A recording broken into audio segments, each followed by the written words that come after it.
Hi, in this video we're going to look at how to deal with screen rotation and how to adjust or modify your layout so that it can adjust according to orientation, whether it's portrait or landscape. So I have a simple file here, and I'm just going to go into the nib file, and I have a single screen, a single view controller that has text, and then I have some graphics in here, UI image views that have some pictures of our little monsters in here. So now if I wanted to see what this was going to look like when the screen is rotated, one thing I can do is I can run it in the simulator, and then in the simulator, if I go to hardware and rotate left, you can also see the keyboard shortcuts, command left and command right. So if I rotate left, you can see that it animates and then my images disappear. And so then if I rotate it back to the right again to be portrait, my images come back. So it's doing some weird stuff automatically with this. So when you're building your apps, you should check to see what they look like in different orientations and modify it so that it either displays properly in a landscape view or set up the application so that it just stays in portrait and won't adjust any other dimension. So I'm going to go back to my interface file, and you can see here that when I select my view controller, if I go to the attributes panel, the orientation is set for portrait, and I can change it to landscape, and here you can see pretty much what we had in the simulator. The other objects are disappearing.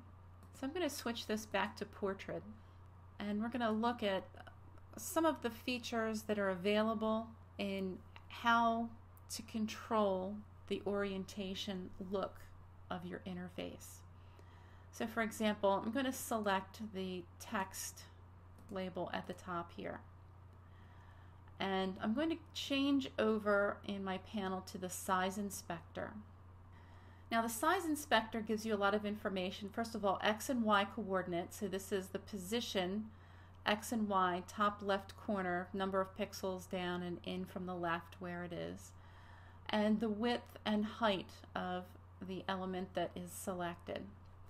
And then below that is an auto sizing.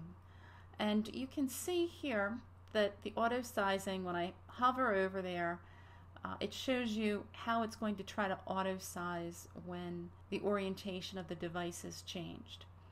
And so this left bar and this top bar are showing that it's going to try to keep it in the same distance that it is from this position.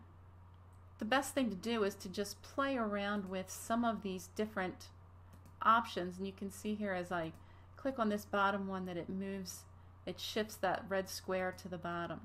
And if I select some of the graphics in here, you can see that this has all of the auto sizing turned on. And that's part of the issue with what's happening with when we change this. Let me just select this one, and I'm going to unselect each of these auto sizing options. Okay, now I'm going to change back to landscape. And now my graphic is showing back up again. So I'm going to change these back, and I'm going to go into the sizing for each of them and unselect the auto sizing. And then I can see what this will look like without it automatically adding in the changes. So I'm going to go in and do all of these, and then I'll come back in a second. Okay, so each of these have the auto sizing options turned off, and now I'm going to go back to the attributes panel and change the orientation of the view to landscape. Okay, so now they're showing up, and if I adjust something while it's in the landscape mode and then I change back to portrait, it doesn't look too bad here. But if I keep moving things from one position to another, let's say I want this one in the bottom right corner, and I'm going to put this one in the top left corner. All right, so I want one in each corner. Now I'm going to change the orientation to landscape, and it doesn't translate too well for this. So creating a layout in landscape mode and then switching back in the orientation to portrait mode doesn't stay consistent, and it's still trying to automatically figure out where things should go. So we're going to look at an example of how to do a layout in a portrait mode and then how to do a layout in the landscape mode. And we'll set up the application so that it will determine which orientation it's in and then place things accordingly. So I'm going to start by, since I'm in my portrait, I'm going to come in and I'm going to lay out how I want my portrait view to look. Okay, and I'm going to have my text centered across the top here, so we'll set that. So now I have my layout for portrait. What I'm going to do is come in and again I'm going to switch over to the sizing panel, and I want to get the X and Y coordinates and the width and height coordinates for each of my elements. So I'm going to pause this and I'm going to come back and show you what my file looks like. Okay, so I've gone through and in my portrait mode I've listed out my title, and this is the X and Y coordinate, and then this is the height and width coordinate. Now I have it this way on purpose because in a minute we'll be copying and pasting these in, so having them in this format will make it a little easier.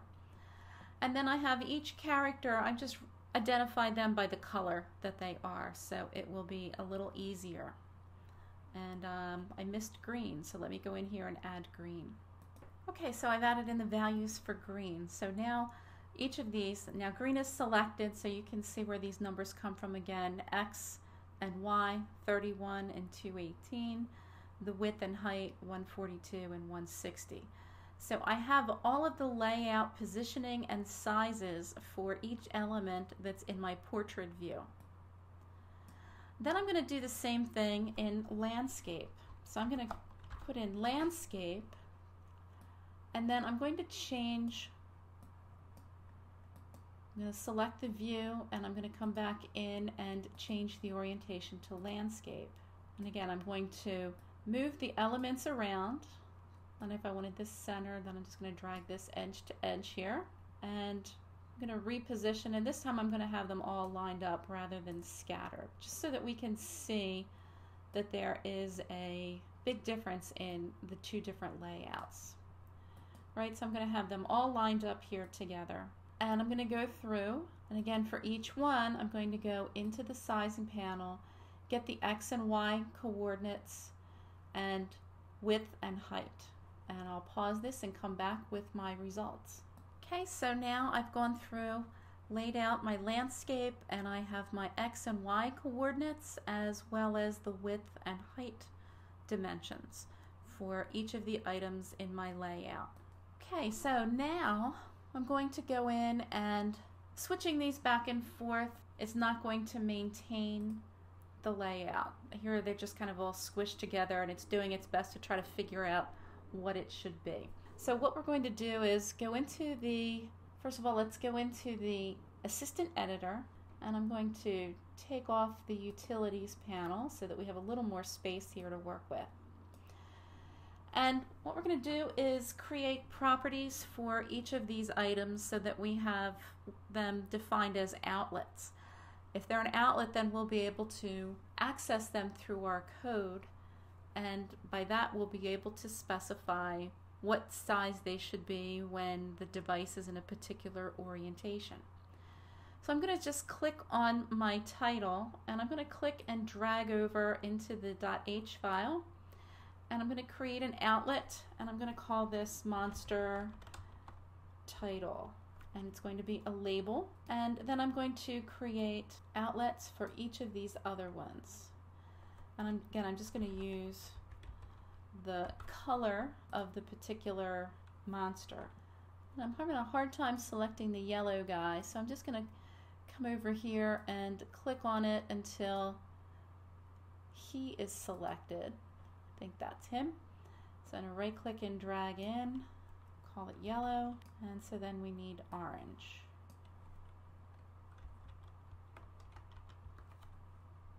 Okay, so we have initialized our properties for the label and each of our 4 little monsters. And now I'm going to switch over to the implementation file, and I'm going to exit out of the assistant editor. And in the implementation file, you can see that it synthesized each of those properties for us. Next, what I want to do in here is I'm going to create a method that is going to recognize when the orientation of the device has been changed and to have it place things according to whether it's portrait or landscape. So my method is going to be a void method. It's not going to return anything. And I'm going to call it changed view. And the first thing I'm going to do in here in this method is to get whatever the orientation is. So I'm going to say UI interface orientation, and I'm going to create an object, and I'm just going to call it the orientation. And that's going to be equal to self interface orientation. So whatever the orientation is of the device. Now I'm just getting this warning here because I haven't used it anywhere yet, so we'll continue to add on. So I'm going to do a check to see if the orientation that we just created is equal to UI interface orientation, let's say landscape left, or the orientation is equal to UI interface and let's say landscape right. So it's going to be landscape either left or landscape right. And our statements, what do we want it to do?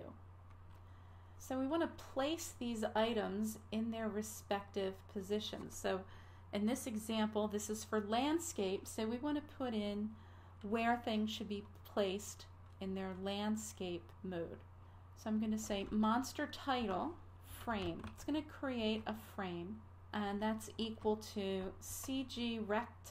So there's a CG rectangle make, and you can see it takes an X and a Y coordinate and a width and a height coordinate. So this is exactly what we're looking for. So it's going to create a frame, and we're going to use CG, which is short for Core Graphics, to make a rectangle. And then I'm going to put in the X and Y values, the width and height value for my title, or the landscape mode. So let me bring up my landscape numbers, and these are for my title. So I'm going to copy this, and then I can just come in here and I'm going to delete out the values that are inside the parentheses here, and I need a semicolon at the end of that line. And it looks like I messed up something here by mistake, so I'm going to make sure I fix that. Alright, so let me save this, and I'm going to run it in the simulator, and let's see what happens if our title changes position anywhere. So we have our portrait view here, which doesn't look that great right now to begin with anyway. So let's rotate it, and this is what it looked like in the landscape view before. So it looks like this isn't even being affected by our changed view method. And that's because there isn't anything that's calling this method in order to make it change. So how can we call this when the device orientation has been changing? So Apple gives us several different methods that we can use that will handle or recognize the rotation of the screen. One of them is did rotate from interface orientation, right? We wanted to check to see if it's been rotated from a different orientation, and then that's what we want to trigger our changed view. So this method did rotate from interface orientation is given to us by Apple, right? And its purpose is to look to see if anything has been, if the screen has been rotated. So if I click in here over in the quick help, I can see did rotate from interface orientation. It's sent to the view controller after the user interface rotates. So this is what we want. After it's been rotated, we want it to check to see if it's landscape left or landscape right, and then if it is, to move the frame. So with this method, did rotate from interface orientation, we can come in here and call our changed view method. So we can say self changed view. So this will automatically be triggered when the device orientation has been changed, and then it will do whatever inside the curly braces. In this case, to do our changed view method, our changed view method is going to check to see if the orientation is landscape left or landscape right, and then move the title. Now that's an if, and let's do an else, and we'll say monster title frame equals the CG rectangle make, and I'm just going to copy this, and I'm just going to change these values to match what I have for my portrait. So my portrait values for the title I want to substitute in here. Okay, now let's save that and try running it in the simulator and see what happens when we rotate the interface. So this is picking up the default layout right now from Interface Builder. I'm going to rotate it left. The title here looks good, and let me rotate it right, and now the title is matched up much better. So right now we only have something that is handling the title. So now that we know that this is actually being run or executed, then we can come back in and add in our frames for our other elements. So I'm going to put these in, and I'll come back in a second. Okay, so I've added in the values for each of my other little graphics. So they're X and Y coordinates and the height and width attributes for each one. So this is where they should be placed in a landscape type of mode. And if it's not one of these other two modes, then it's got to be portrait mode, and this is the layout of the way things should look portrait. So now I'm going to run this in the simulator, and you'll see this doesn't look all that great to start out with, but it's picking up on the last setup that I have on Interface Builder. Go to Interface Builder and change this to portrait mode. Right, this is what it looks like in the simulator. So it's giving me in the simulator what I have showing up currently for Interface Builder. But right now I'm interested in what it's going to look like when the device is rotated. So I'm going to rotate left, and this is a good layout. This is the way I wanted it for landscape. And now if I switch it back, then this is the layout that I had set up for portrait. But the portrait mode here is not showing up initially. So one other little thing that we can change in here in order to get this layout to display initially. Now I could come back into here and I could put in the exact same coordinates that I wrote down before for portrait mode for each of these, and then come in and put them into, I'll just show how to do that real quick. Say I do this for the title. So if I select the title, I could come back in and go to the size inspector, and my X and Y coordinates were 0 and 14, and my width was 320, and the height was 65. So that moves this back into position. So I could come back for each one of these and make it match the values that I had written down for the portrait. Or a quick way, without having to go in and do each one of those individually, I can come back into my implementation file and I can say my viewDidLoad method. Right, the viewDidLoad is something that, a method that we can use to have it do something when the view loads. So when the view first loads, we can have it come up and do our changed view method. So it already has all the dimensions in there. So we'll say self changed view. So now when the app starts, it's going to run this viewDidLoad method. It's going to do the changed view, checking to see. So now if I run this one last time in our simulator, then initially our screen looks the way that we wanted it to for portrait, and I can rotate it for landscape mode, and then I can switch it back to portrait mode. So that's one of the techniques for doing a different layout for landscape versus a different layout for portrait mode.